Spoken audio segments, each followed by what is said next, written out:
Chapitre 416. Un mendiant samaritain sur la route de Jéricho. Le 17 mai 1944. Je vois Jésus sur une grande route inondée de soleil. Il n'y a pas la moindre ombre, pas un brin de verdure. Tout n'est que poussière sur la chaussée et sur la campagne en friche qui la borde. Cela n'a rien à voir avec les douces collines de Galilée ou les monts plus boisés de Judée, si riches en eau et en pâture. Ici, le sol n'est pas naturellement désertique, mais l'homme l'a rendu tel en le laissant inculte. C'est une plaine, et je ne vois aucune hauteur, même au loin. Ne connaissant pas du tout la Palestine, je ne puis dire de quelle région il s'agit. Mais il est sûr que je ne l'ai jamais vue dans les précédentes visions. Des pierres sont entassées sur un côté de la route, peut-être en attente de sa réfection, car elle est dans un très piteux état. Pour l'instant, elle est couverte d'une couche épaisse de poussière. Quand il pleut, ce doit être un torrent de boue. Je ne vois aucune maison, ni à proximité, ni au loin.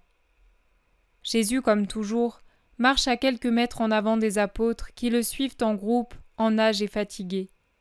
Pour s'abriter du soleil, ils ont relevé leurs manteaux sur la tête et ils ressemblent à quelques confréries vêtues d'habits multicolores. Jésus, au contraire, a la tête nue. Le soleil ne semble pas le gêner.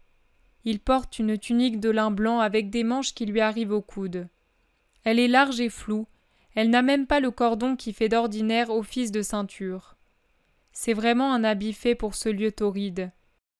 Même le manteau bleu doit être en lin, car il est très fin et retombe avec légèreté autour du corps, qui l'enveloppe beaucoup moins que d'habitude. Il couvre les épaules, mais laisse les bras libres. Je ne sais pas comment Jésus l'a fixé pour le faire tenir ainsi. Assis, à demi allongé même, sur un tas de cailloux, il y a un homme, un pauvre, un mendiant certainement. Il est vêtu, si on peut dire, d'une tunique sale et déguenillée, qui peut-être a été blanche, mais qui est maintenant couleur de boue. Ses méchantes sandales sont éculées, ce ne sont que 2 semelles à moitié usées, retenues par des bouts de ficelle. Il tient dans ses mains un bâton fait d'une branche d'arbre. Une bande souillée entoure son front, et un autre chiffon, crasseux et ensanglanté, lui serre la cuisse gauche entre le genou et la hanche. Le malheureux qui n'a que la peau sur les os, est hirsute, fétide et humilié. Avant même qu'il ne quémande, Jésus est là. Il s'approche du misérable et l'interroge. « Qui es-tu » ? « Un pauvre qui demande du pain. » « Sur cette route ?»« Je vais à Jéricho. »« Le chemin est long et la contrée dépeuplée. »« Je le sais, mais il est plus facile d'obtenir du pain et une pièce de monnaie de la part des païens qui passent par cette route que des Judéens de chez qui je viens. »« Tu viens de Judée ?»« Oui, de Jérusalem. Mais j'ai dû faire un long détour pour passer chez de braves gens des campagnes qui m'apportent toujours de l'aide. En ville, non, il n'y a pas de pitié. » Tu as raison, il n'y a pas de pitié. Toi, tu en montres. Tu es judéen ? Non, je suis de Nazareth. Autrefois, les Nazaréens avaient mauvaise réputation, mais aujourd'hui, il faut reconnaître qu'ils sont meilleurs que les habitants de Juda. Même à Jérusalem, il n'y a de bons que ceux qui suivent ce Nazaréen que l'on dit prophète. Le connais-tu ? Et toi, est-ce que tu le connais ? Non, j'y étais allé car, comme tu vois, j'ai une jambe morte et tordue et je me traîne péniblement. Je ne peux pas travailler, de sorte que je meurs de faim et sous les coups. J'espérais le rencontrer, car on me dit qu'il guérit ceux qu'il touche. C'est vrai que je n'appartiens pas au peuple élu, mais on assure qu'il est bon envers tout le monde. On m'avait informé qu'il se trouvait à Jérusalem pour la fête des semaines. Mais moi, je marche lentement.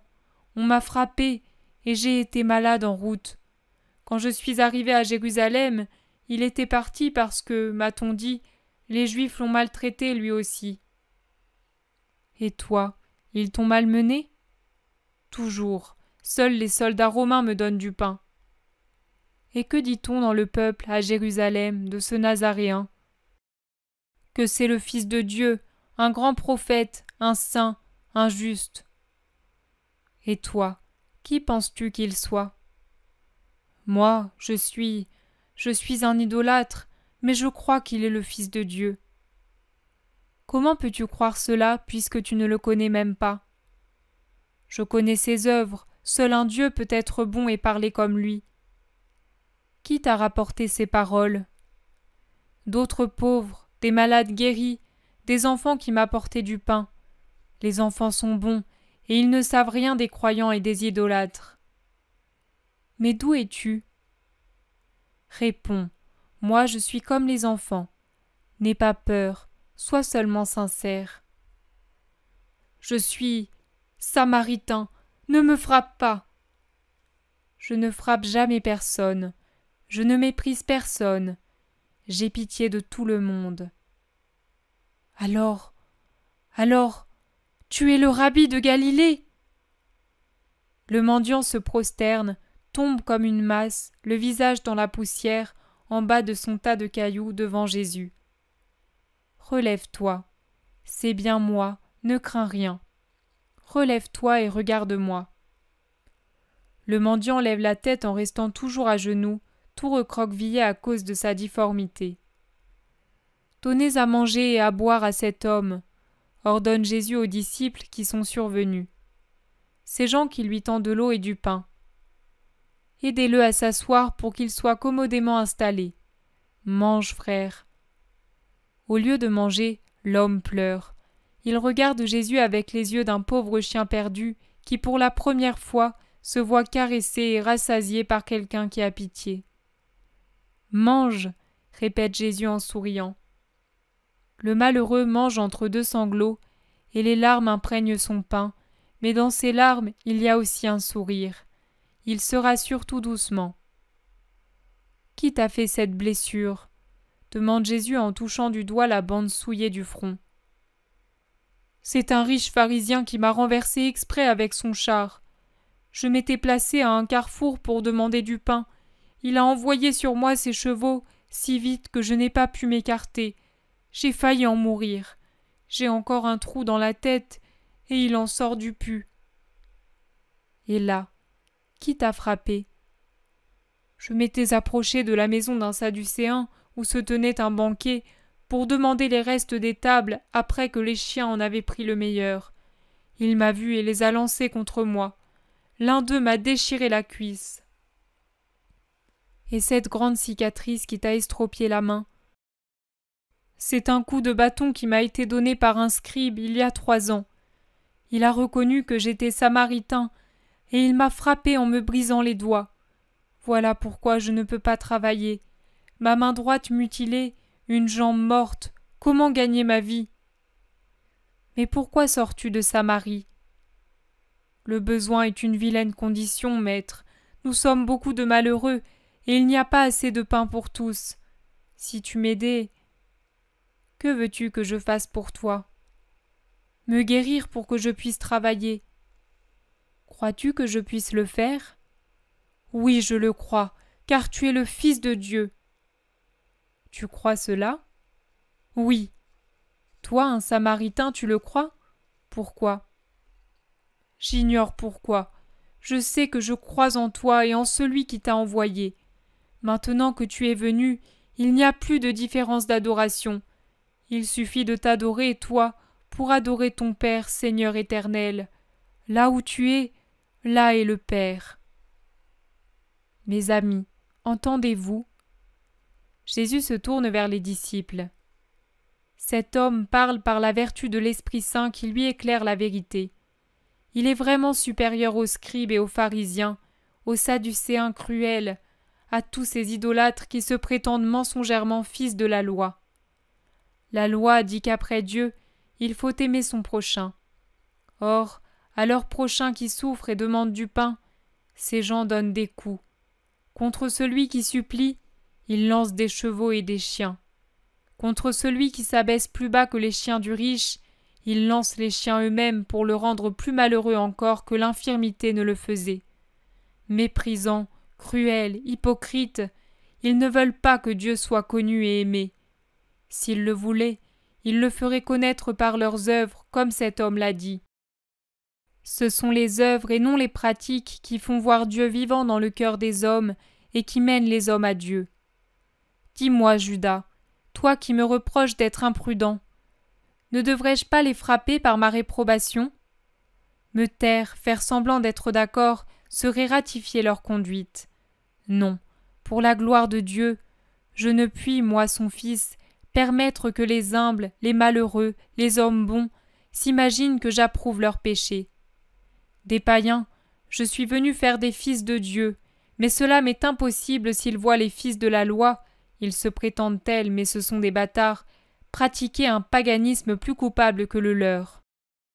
En effet, ces Hébreux ont connu la loi de Dieu, mais maintenant, comme des animaux immondes, ils crachent sur elle le dégorgement de leur passion satisfaite. Dois-je croire que tu es comme eux, Judas, toi qui me réprimandes de dire des vérités ? Ou bien dois-je penser que tu es inquiet pour ta vie ? Celui qui me suit ne doit pas avoir de préoccupations humaines. Moi, je l'ai dit. Il est encore temps, Judas, de choisir entre ma route et celle des Juifs que tu approuves. Cependant, réfléchis. La mienne mène à Dieu, l'autre à l'ennemi de Dieu. Réfléchis et décide, mais sois franc. Quant à toi, mon ami, lève-toi et marche, enlève ces bandes, retourne chez toi, tu es guéri en raison de ta foi. Le mendiant le regarde avec étonnement. Il n'ose pas essayer d'allonger la main, puis il s'y risque. Elle est intacte, redevenue identique à la main gauche. Il laisse tomber son bâton, appuie les mains sur le tas de pierres et fait un effort. Il se lève. Il se tient debout. La paralysie qui déformait sa jambe est guérie. Il bouge la jambe, la plie, fait un pas, puis deux, puis trois. Il marche. Il regarde Jésus en poussant un cri et en pleurant de joie. Il enlève la bande de sa tête. Il se tâte du côté de l'occiput où se trouvait le trou infecté. Plus rien. Tout est guéri. Il arrache de sa hanche le chiffon taché de sang. La peau est intacte. « Maître, mon maître et mon Dieu !» s'écrie-t-il en levant les bras et en se jetant ensuite à genoux pour baiser les pieds de Jésus. Maintenant retourne chez toi et crois toujours dans le Seigneur. Et que dois-je faire, mon maître et mon Dieu, si ce n'est te suivre, toi qui es saint et bon ? Ne me repousse pas, maître. Va en Samarie et parle de Jésus de Nazareth. L'heure de la rédemption est proche. Sois mon disciple auprès de tes frères. Va en paix. Jésus le bénit, puis ils se séparent. L'homme guéri part d'un pas leste vers le nord, en se retournant de temps à autre pour regarder encore. Jésus et les apôtres quittent la route et pénètrent dans des champs incultes vers l'Orient, par un sentier qui coupe la grande route et qui ne s'élargit que beaucoup plus loin. Peut-être est-ce la route de Jéricho, je ne sais pas.